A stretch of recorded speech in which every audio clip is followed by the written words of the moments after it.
Fourth, with Alan Jones and John Bow rounding out the six. Today, the 7 Network welcomes you to the ever-improving Mallala Raceway, 55 k's north of Adelaide, for round 8 of the Shell Australian Touring Car Championship. And that tyre continued halfway across Mallala and almost nailed Alan Jones. Dick Johnson was very, very unimpressed once the tyres removed, as do a lot of the other competitors.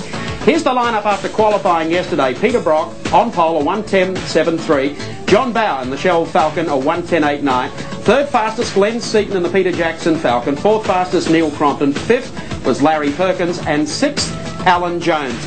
On a Sunday morning, though, the draw for the Peter Jackson Dash determines just about everything. Peter Brock was looking for a 1. That wasn't to be. Guess who pulled it? AJ.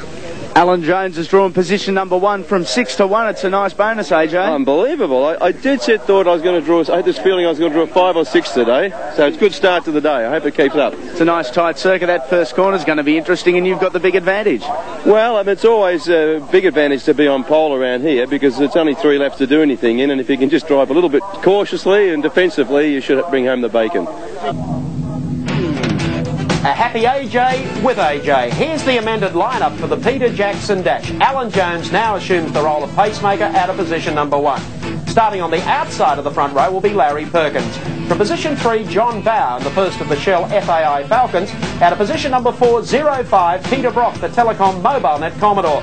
From 5, it's number 1, Glenn Seaton, the defending champion in the Peter Jackson Falcon. And rounding out the top 6, 7's own Neil Crompton in car number 7, the Coca-Cola Commodore. 10 seconds away from the start. Round 8 of the Shell Australian Touring Car Championship. The Peter Jackson Dash at Mallala Raceway. Off the line, Perkins gets off smartly. He's on full wets and beats Alan Jones as they head down to the right-hander. It's going to get tight as they get down here, but he cuts straight across. No flies on Larry. Takes the lead away from Jones. Peter Brock moves up into third place as they close up very, very tightly in that turn and work their way down pit straight. Decent start too from Neil Crompton. Leapt off that 6th position. He pulled out of the box up to 4th position as they head down the turn for the first time. But Alan Jones, very brave under brakes, takes Larry Perkins as they head onto the back straight for the first time.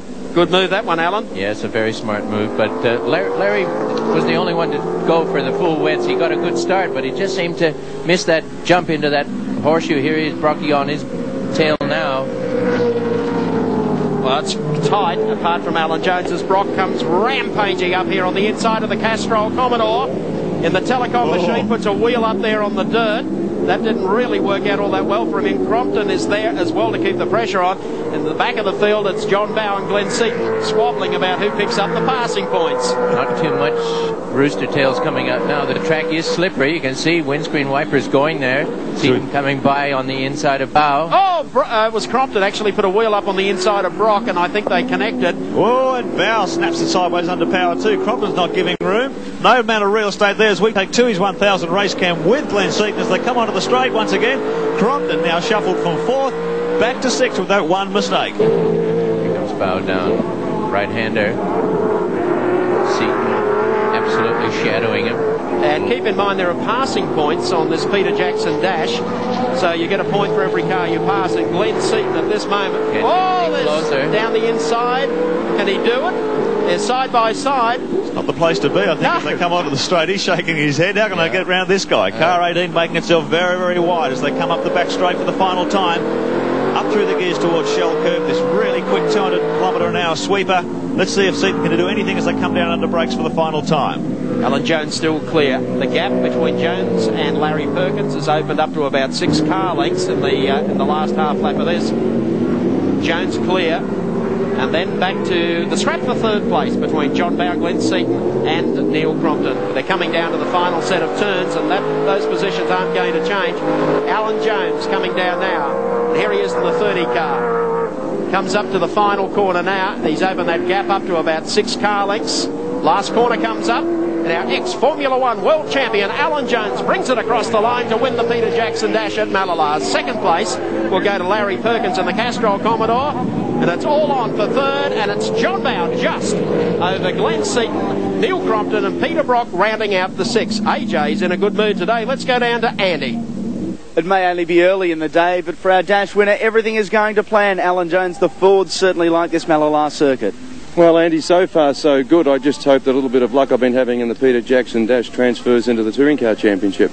Indifferent weather tyres are going to play a major part in today's proceedings. It certainly is. I mean, the weather is so unpredictable. It's going to be who's on the right tyre at the right time. And almost sombre Alan Jones there, but probably pointing to what could be a fact. The weather is going to determine just about everything here today. I thought he drove extremely well, and it was nasty conditions. Larry gave him a go for a minute or two, but it was Jonesy's dash. Alan Jones, he's got a lot of work to do because the man on pole is going to make it tough. Confirming the Shell race score, Alan Jones the winner over Larry Perkins. John Bauer finished in third, Glenn Seaton in fourth, and Neil Crompton rounded out the five. Don't go away, we've got Formula Ford action coming up next.